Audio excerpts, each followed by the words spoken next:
네, 안녕하세요. 네, 읽고 기록하고 행동하는 남자 초인용쌤 유근용이라고 합니다. 반갑습니다.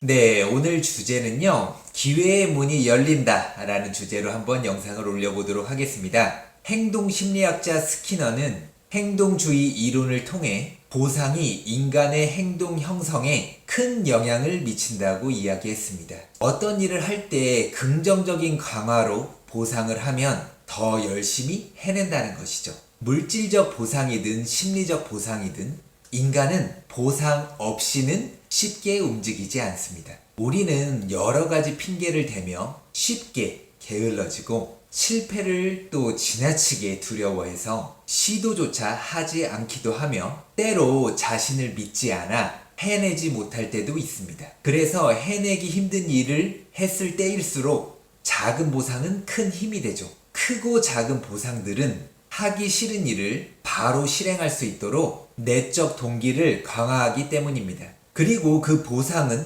언제든지 스스로에게 줄 수 있습니다. 만일 하루 30분 동안 하루 20쪽 읽기 책 읽기에 도전해서 성공을 했다면 다음 4가지 보기 중에서 좋은 보상은 무엇일까요?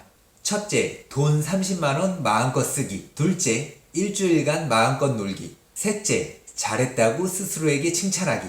넷째, 그동안 읽은 책의 분량이 얼마만큼인지 세어보기. 잘 고르셨나요? 스키너의 이론에 따르면 과연 정답은 무엇일까요? 그 정답은 사람마다 다르다입니다. 그런데 사람들은 마지막 4번째 보상책을 정당한 보상처럼 보지 않습니다. 우리는 자신의 행동을 돌아보는 것을 보상으로 여기지 않는 경우가 많죠. 그러나 놀랍게도 우리 뇌는 성공 경험을 기억하는 행위 자체도 보상으로 받아들입니다. 과거의 성공 경험을 지금 당장 떠올려 보자고요. 마음이 흐뭇해지지 않나요? 자신감이 생기지 않나요? 핵심은 보상을 얻는 것 자체에 있는 것이 아니라 보상을 통해서 실행을 강화하는 데 있습니다. 저는 작은 성취가 진짜 힘을 길러주는 가장 큰 이유를 바로 마지막 4번째 보상책에서 찾습니다.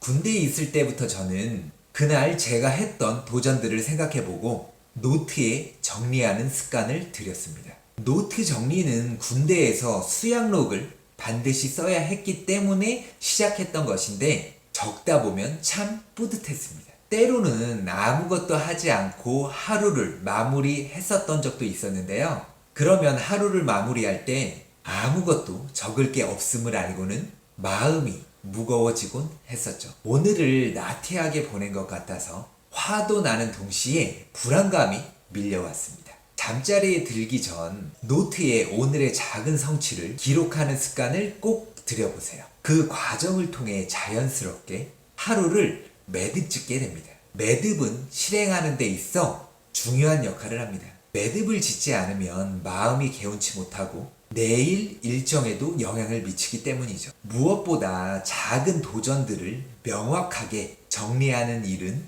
그 자체로 보상이 됩니다. 설령 그날의 성취가 목표치만큼 달성되지 않았더라도 매듭을 잘 지어주면 유사한 효과를 얻을 수 있습니다. 다만 오늘 마무리하지 못한 일은 내일의 부담을 가중시키기 때문에 자꾸만 목표 달성을 늦추는 것은 바람직하지 않습니다. 어쩌면 이런 이유 때문에 더더욱 작은 성취가 중요한지도 모르겠고요. 저는 제 인생을 바꾸기로 마음먹은 후에 하루라는 단어를 작은 성취의 단위로 생각하게 되었습니다. 작은 성취란 매일의 도전과 매일의 매듭짓기라는 요소로 이루어져 있기 때문이죠. 설령 궁극적 목표 자체가 1년 뒤 혹은 3년 뒤에 이루어지는 것이라 해도 상관없습니다. 아무리 장기적인 목표라도 하루라는 실행 단위를 성공적으로 보내야 합니다. 계획만 잘 세웠다면 1년 뒤의 일을 지금 걱정할 필요가 없죠. 오늘 할 일만을 생각하고 그 일에 집중하면서 하루하루를 잘 보내면 결국은 1년 뒤의 목표에 도달할 것이기 때문입니다. 대신 오늘의 도전과 매듭짓기를 한 세트로 묶어서 생각하는 게 중요합니다. 네, 오늘 영상은 여기까지고요. 다음에 더 좋은 영상으로 찾아뵙도록 하겠습니다. 오늘도 읽고 기록하고 행동해서 결과를 만들어내는 여러분들이 되셨으면 좋겠습니다. 감사합니다.